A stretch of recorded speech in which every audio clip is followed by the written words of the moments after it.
Bonjour et bienvenue, je suis Emmanuelle Audru, fondatrice de Spin Dynamique et thérapeute en réalignement vertébral.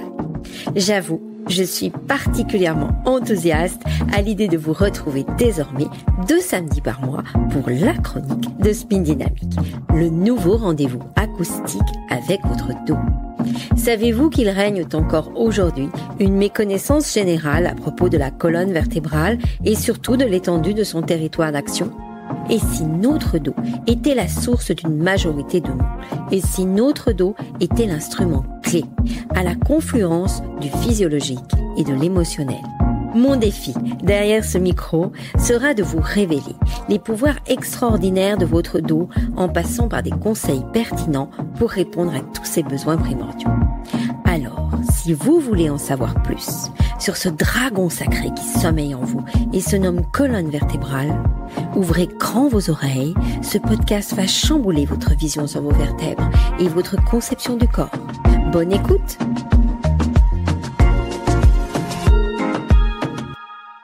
Hello, chers auditeurs!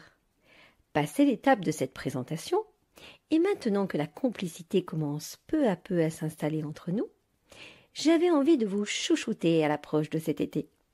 Après avoir observé ensemble, dans ce premier épisode, les volcaniques montagnes des fardeaux de notre dos, il est grand temps que je vous entraîne sur le sentier éclairé de quelques pistes et conseils pratiques à appliquer. Et pour débuter cette alternance de thèmes, j'ai choisi d'aborder avec vous aujourd'hui mon sujet de prédilection par excellence, l'étirement de notre dos. Si je vous posais la question fatidique, vous étirez-vous souvent et combien de temps? Combien d'entre vous me répondraient tous les jours? Jamais. Quand j'y pense? Oh, quand j'ai mal. Et si je vous demandais, étirez-vous votre dos pour de vrai? Ou étirez-vous surtout les ischio-jambiers ou fessiers? Je pense que vos réponses viendraient majoritairement corroborer celles de mes patients sur leur questionnaire de santé. L'étirement, c'est long, c'est rébarbatif et surtout très optionnel pour nombre d'entre nous. Or, vous allez voir que s'étirer ne prend quasiment pas de temps et que ce geste est en fait aussi aisé que celui de respirer. Par contre, je vais prendre du temps pour vous en parler et vous dispenser des conseils pratiques sur le sujet. C'est pourquoi mon thème chouchou va se scinder cette fois en 3 rendez-vous. Sachez qu'il n'y a pas que les animaux qui s'étirent. Les humains aussi sont à l'origine programmés pour s'étirer. À ce sujet, tous les parents ont déjà pu observer très fréquemment leur nouveau-né s'étirer. Mais ce qu'ils ignorent, c'est que ça commence bien avant.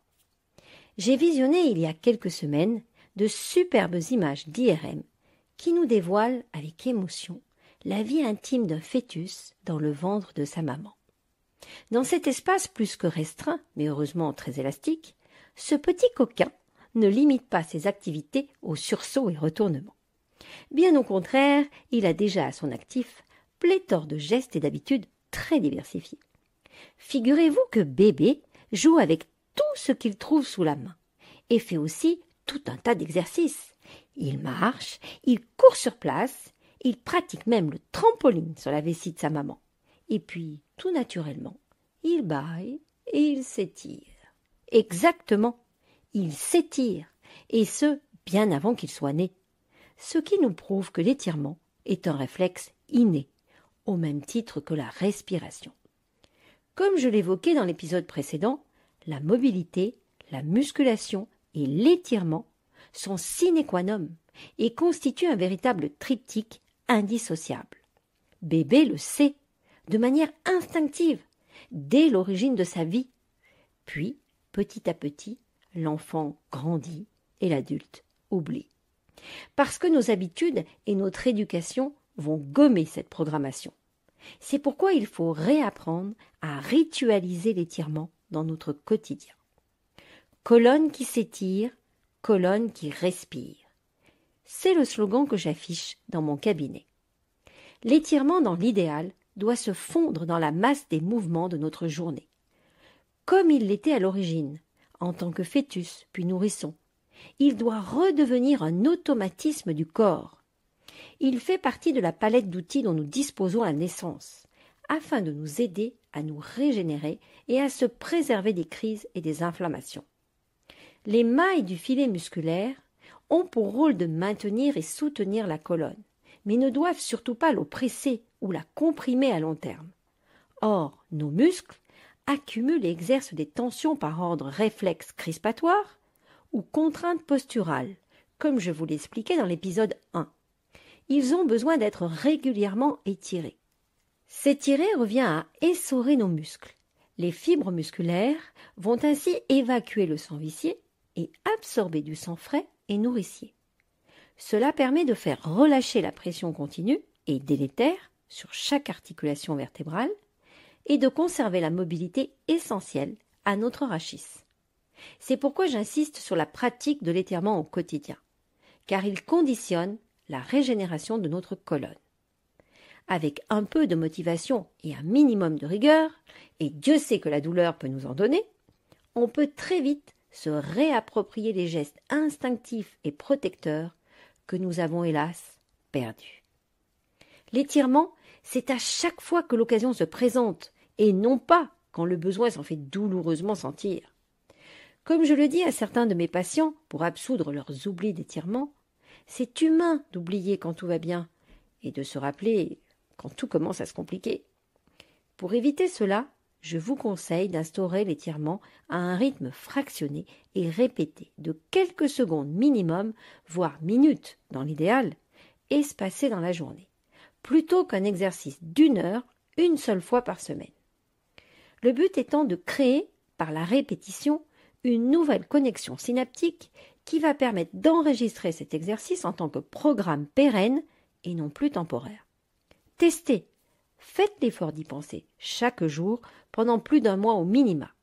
Votre cerveau va l'intégrer comme un apport nécessaire et vous le rappelez systématiquement sous forme d'un manque ou d'un besoin. Alors, comment ritualiser l'étirement dans notre quotidien? Eh bien, ça commence dès le matin. Privilégiez pour débuter la journée un réveil enroulement-déroulement qui s'effectue pour les plus pressés en 1 minute chrono et vous évitera de sauter illico presto sur vos 2 pieds, le dos encore tout verrouillé. Vous trouverez en commentaire une petite vidéo d'illustration qui propose 3 mouvements à faire dans votre lit avant d'avoir mis pied à terre. Le matin au réveil, je vous déconseille tous les exercices trop intensifs parce que vos disques ne sont pas pleinement lubrifiés. Nos disques sont cartilagineux, fibreux, spongieux et ils présentent en leur cœur un petit noyau de gel appelé noyau pulpeux, qui est majoritairement constitué d'eau et de collagène.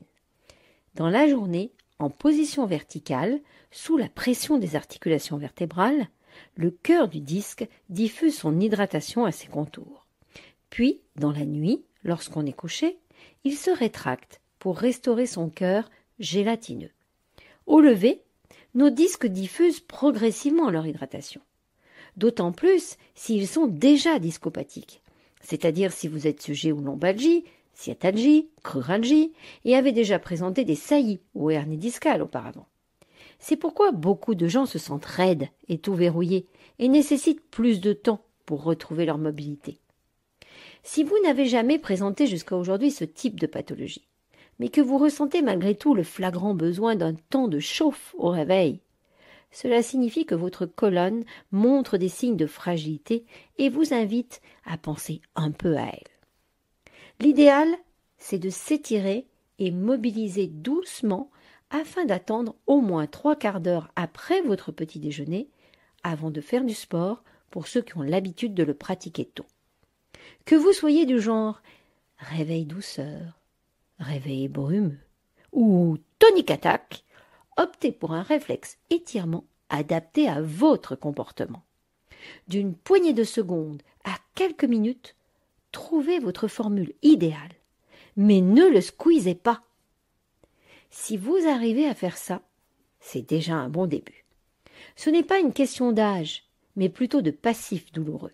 Ceux qui ont déjà flirté avec la douleur sont plus enclins à écouter leur corps, à condition, bien entendu, qu'ils ne soient pas des obélix jusqu'au boutiste. Pour compléter mon basique du matin, je vous rajoute en lien quelques étirements complémentaires que j'affectionne et qui sont destinés aux plus motivés d'entre vous. Comment ne pas évoquer dans cet épisode l'exercice du bébé heureux, dérivé d'une douce posture du yoga. Cet exercice nécessite, certes, un peu plus de souplesse que celui de la petite boule. Toutefois, les deux combinés sont idéaux pour accentuer l'ouverture et le déverrouillage de l'étage lombo-sacré, c'est-à-dire L4, L5, sacrum. Recommandé en priorité pour toutes les personnes sujettes aux douleurs lombaires et sacro-iliaques, et toutes celles qui sont cambrées et présentent une hyperlordose accompagnée d'un basculement lombo-sacré. En d'autres termes, un bas du dos creusé et un ventre bombé et en avant. Cette posture peut facilement s'intégrer, comme je le fais moi-même chaque matin, au petit protocole des 3 mouvements de base: déploiement, enroulement et décompression cervico-dorsale. Dans ce cas, on va la rajouter de préférence après l'enroulé type petite boule. Vous pouvez ensuite compléter par des mouvements rotatifs de la nuque, doucement et sans forcer. N'oubliez pas, le matin, on accorde quelques minutes aux muscles pour s'échauffer et aux disques pour s'hydrater. Je vous partage aussi mon astuce bonus pour les genoux douloureux, grippés et grinçants qui nous condamnent au garde à vous. Outre le fait que de nombreuses douleurs de genoux, comme les gonalgies, sont facilement résorbables en intervenant sur la colonne vertébrale, et je me ferai une joie de vous l'expliquer ultérieurement, cette petite astuce qui m'a été inspirée par les arts martiaux fonctionne à la perfection pour limiter les douleurs au quotidien si on la pratique correctement. Si vous avez des chondropathies, des genoux arthrosiques qui craquent, sujets aux épanchements de synovie, si vous avez du mal à monter ou à descendre les escaliers, faites ce petit exercice simple le matin avant de vous lever. Couchez sur le dos dans votre lit, pédalez à l'envers, les jambes groupées en l'air. Pratiquez chacun à votre rythme ce pédalage souple. Pour les plus âgés, essayez d'en faire au moins une quinzaine. Et pour les autres, je vous conseille en moyenne, pour être efficace, entre 30 et 50.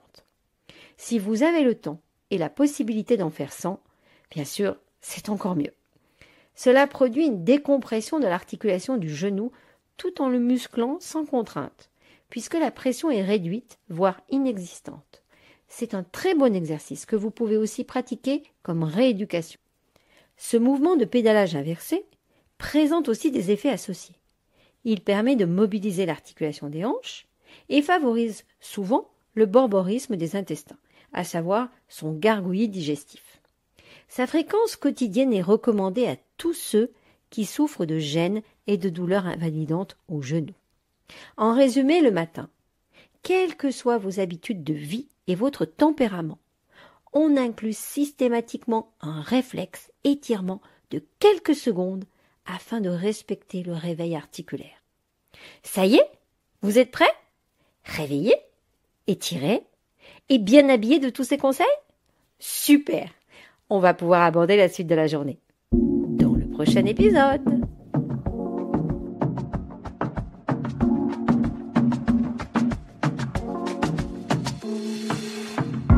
Cet épisode vous a plu et vous avez hâte d'écouter les prochains? Alors, c'est le moment de vous abonner à la chronique de Spin Dynamique. Vos commentaires et encouragements étoilés sont évidemment les bienvenus, ainsi que vos questions et autres suggestions. Et enfin, je vous donne rendez-vous avec une folle impatience pour un prochain moment d'intimité avec vos vertèbres. En commentaire, vous trouverez tous les liens utiles pour suivre Spin Dynamique sur le web et les réseaux sociaux, Instagram et Facebook. Spin à mon vôtre!